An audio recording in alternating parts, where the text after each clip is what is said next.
अस्सलाम वालेकुम दोस्तों, मेरा नाम है मोहम्मद जुनैद और ऐसी ईद के सो आप दोस्तों। पहले हम उठ जाते हैं शहरी में 4 बजे से और शहरी कर फिर नमाज फजर पढ़ लेते हैं और उसके बाद थोड़ी बहुत तिलावत कर लेते हैं। फिर हम मुस्कान को छोड़ने निकल जाते हैं अमलपुरा हमारी इन्नू के साथ। फिर हम आ जाते हैं गवर्नमेंट स्कूल अमलपुरा, क्योंकि आज मुस्कान का पेपर है तो हम इसे छोड़ने आ जाते हैं। फिर छोड़कर हम वापसी निकल जाते हैं इन्नू के साथ वापसी घर के लिए।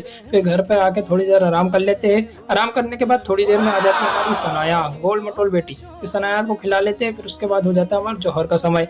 फिर हम निकल जाते हैं वापसी नमाज पढ़ने के लिए मस्जिद में नमाज पढ़ के फिर हम वापसी हो जाते हैं घर के लिए। घर पर आके थोड़ी देर तिलावत कर लेते हैं कुरान शरीफ की और उसके बाद सो जाता हूँ मैं, क्योंकि नींद बहुत आ रही थी। फिर सोने के बाद हो जाता है असर का समय, तो फिर घर पे ही नमाज पढ़ लेते।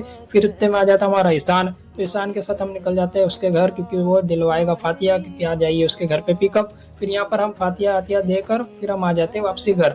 घर पर आके बैठे ही सही कि उतने में हो जाता है इफ्तार का समय। इफ्तार लेकर हम निकल जाते हैं हमारी नूरानी मस्जिद। फिर यहाँ पर हम आ जाते हैं नूरानी मस्जिद। फिर हमारे ये शेर उनके साथ वापसी इफ्तार नमाज पढ़ के हम घर की ओर निकल जाते। फिर घर पर आके देखे कि यहाँ पर भी इफ्तार लगी मिल जाती है, तो फिर इफ्तार कर लेते। उतने में बन जाती है हमारी चाय, तो चाय पीकर हम निकल जाते कनवानी की ओर, क्योंकि अब हम जाएंगे तरावी पढ़ने। तो ये रहा हमारा छोटा सा ब्लॉग दोस्तों। लाइक करना, शेयर करना, सब्सक्राइब करना। फिर मिलते हैं नेक्स्ट ब्लॉग में। Thank you, bye.